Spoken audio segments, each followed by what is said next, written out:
Pernah dengar berita kalau tren angka pernikahan dan kelahiran di dunia terus menurun? Data dari Badan Pusat Statistik menunjukkan bahwa angka pernikahan di tahun 2024 turun sekitar 128.000 dari tahun sebelumnya. Lalu di Jepang tercatat hanya 700.000 kelahiran pada 2023. Angka ini terendah dalam sejarah mereka, guys. Banyak yang bilang ini akibat gaya hidup modern, biaya hidup yang tinggi, sampai prioritas karir. Nah, di lain sisi, ada hal menarik yang muncul nih, yaitu perkembangan robot peliharaan yang semakin canggih.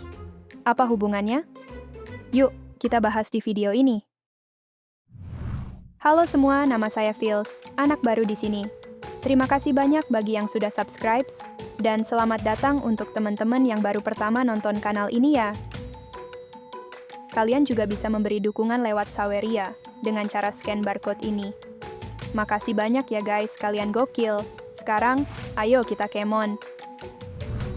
Data dari Badan Pusat Statistik menunjukkan bahwa pada tahun 2023, jumlah pernikahan di Indonesia turun sekitar 128.000 dibanding tahun sebelumnya. Tren ini juga seiring dengan angka kelahiran. Fenomena ini nggak cuma terjadi di Indonesia guys. Di Jepang terjadi penurunan angka kelahiran sebesar 5,1% di tahun 2023. Sebagai perbandingan, di tahun yang sama Korea Selatan mencatat tingkat kelahiran hanya 0,78 anak per wanita, yang merupakan angka fertilitas terendah di dunia. Bahkan di Eropa, negara seperti Italia juga menghadapi situasi serupa dengan populasi yang kian menua dan angka kelahiran yang terus merosot. Kalau orang-orang pada males nikah, jangan-jangan nanti bakal ada program nikah gratis nasional buat bahan kampanye Pilpres selanjutnya nih. Kocak terus. Penurunan ini bisa disebabkan oleh berbagai faktor guys, mulai dari perubahan nilai sosial, prioritas karir, hingga biaya hidup yang semakin tinggi. Secara rata-rata, generasi saat ini cenderung lebih fokus pada pengembangan diri dan karir dibandingkan menikah dan berkeluarga. Sebagian pasangan yang menikah pun banyak yang cenderung untuk tidak memiliki anak. Bisa makin sepi yang nonton video saya, guys. Waduh. A stable marriage has often been associated with financial stability.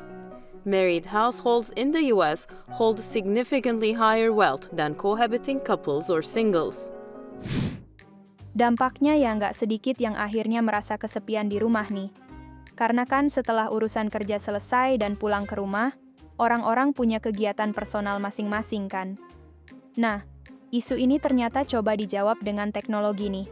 Dengan munculnya robot peliharaan sebagai solusi untuk mengatasi kesepian ini. Contohnya di Jepang, ada Aibo, robot anjing pintar dari Sony yang menjadi pelopor.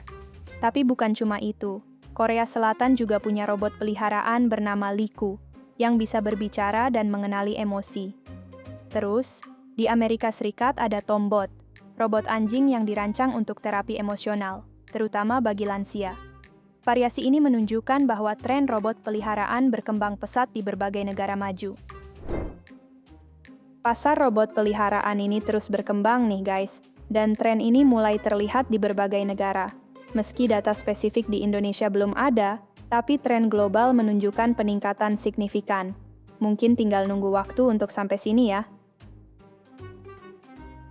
Robot peliharaan emang bisa ngebantu ngurangin stres dan rasa kesepian.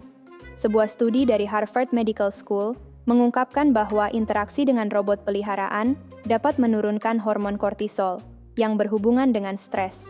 Tapi, para ahli juga menekankan nih, kalau hubungan dengan robot nggak akan bisa sepenuhnya menggantikan kehangatan emosional dan dukungan sosial yang didapat dari interaksi dengan sesama manusia atau hewan peliharaan guys. Selain itu, terlalu bergantung pada robot juga bisa membuat manusia kehilangan kemampuan untuk membangun hubungan sosial yang sehat. Jadi mending punya robot rasa temen, atau punya temen yang kayak robot. Hehehe. Fenomena penurunan tingkat pernikahan dan kelahiran ini menunjukkan bagaimana gaya hidup modern mengubah struktur sosial kita. Di sisi lain, perkembangan teknologi seperti robot peliharaan memberikan solusi baru, meski tetap ada batasannya ya. Semoga keramahan orang Indonesia pada sesama bisa tetap terjaga ya. Setidaknya ngobrol sama tetangga bisa membantu menghilangkan kesepian. Kalian punya tetangga yang seru? Coba cerita di kolom komen ya. Sekian dulu untuk episode kali ini. Semoga bisa bermanfaat.